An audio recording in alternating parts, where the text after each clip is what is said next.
What's up, boys? Coming in here with the best bets of UFC 305, Duplessis versus Adesanya. Let's get right into it. So, bet number one is going to be Burns Jenkins under 2.5, parlayed with Nolan versus Reyes under 1.5. I'm pretty confident in both of these going finish. Nolan usually ends the fight in the first round. Reyes is kind of a knockout or get knocked out fighter, also in the first round.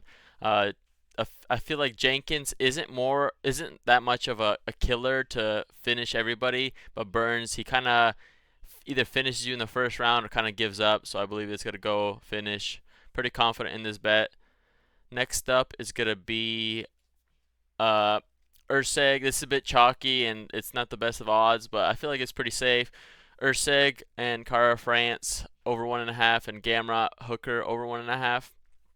I feel like the reason why I did more of the safe route was because I feel like Hooker, there's definitely a chance he could hurt Gamrot. He's been hurt a lot, but over 1.5, I feel like if he does catch him, I feel like it'll be after maybe like the second round because of the takedowns. Gamrot's going to be chain wrestling and looking for the takedowns, getting plenty of them. So I think it'll be limiting down the amount of times Hooker can even get the drop or even hurt him.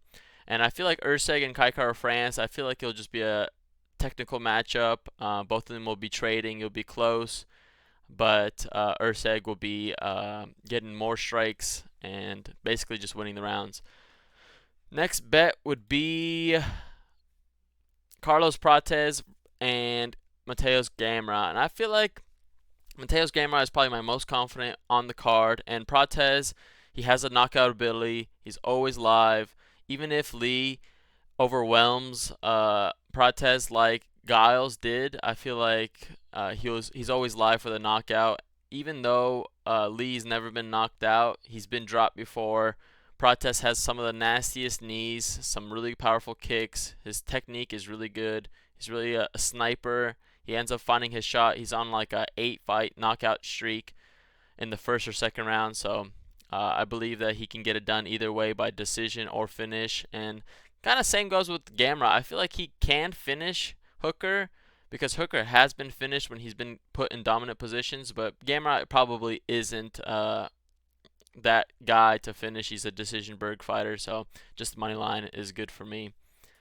Next bet is gonna be Kenan Song. I'm honestly pretty confident in him, and I'd say it's a lot to do with Ricky Glenn being really ass. He fought at 145 before, and now he's moving up to 170. Big move up.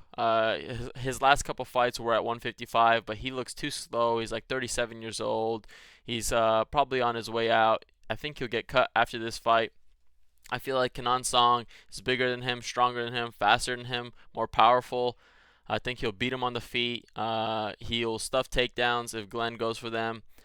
And I feel like he's just going to beat him everywhere and get the decision victory at the bare minimum. But I believe that he's going to knock him out because Ricky Glenn is just too slow. Next bet is going to be Israel Adesanya. This one is a bit risky, but I feel like Israel Adesanya at minus 115 odds. We haven't seen that in such a long time. He did have a really bad performance against Sean Strickland, but I feel like that's a completely different matchup, different puzzle to crack. And Duplessis, if he does not come out confident, if he does not come out calm and collected, and he's a bit reckless, he's going to get caught. I believe that he can get knocked out, and that's my prediction that Adesanya knocks him out in the first or second round. But money line is just a great option here.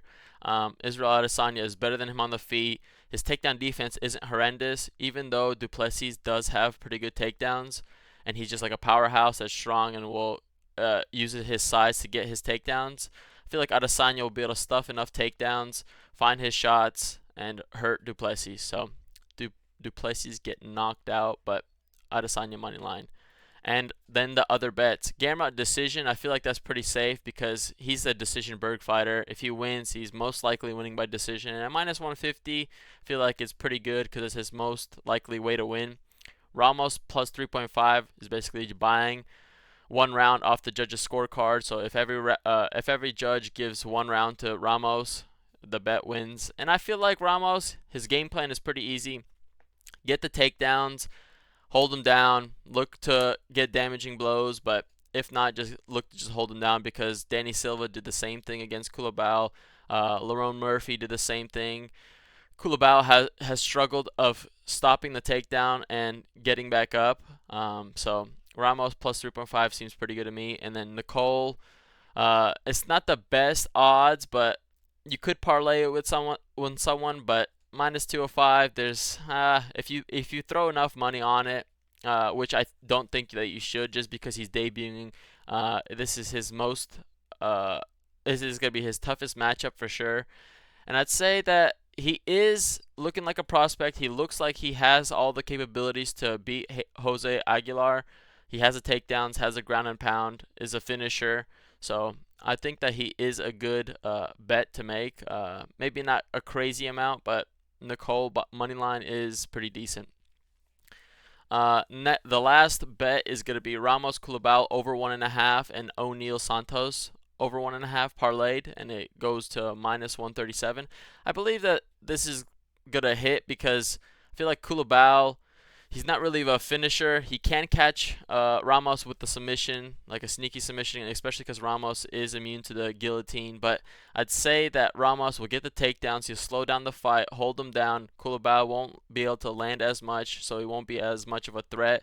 And O'Neal Santos, it's a women's fight. Santos is pretty decent. O'Neal is good too, has good output, and I feel like that there's a chance that this fight goes inside the distance, but it'll be probably in the third round, maybe late second, because Santos does gas, but I think he'll be enough to survive because O'Neal ain't no finisher, ain't no crazy it's not crazy dangerous, so I believe that it'll hit. That's going to be my best bets on UFC 305, Duplessis versus Adesanya. Let's make some money.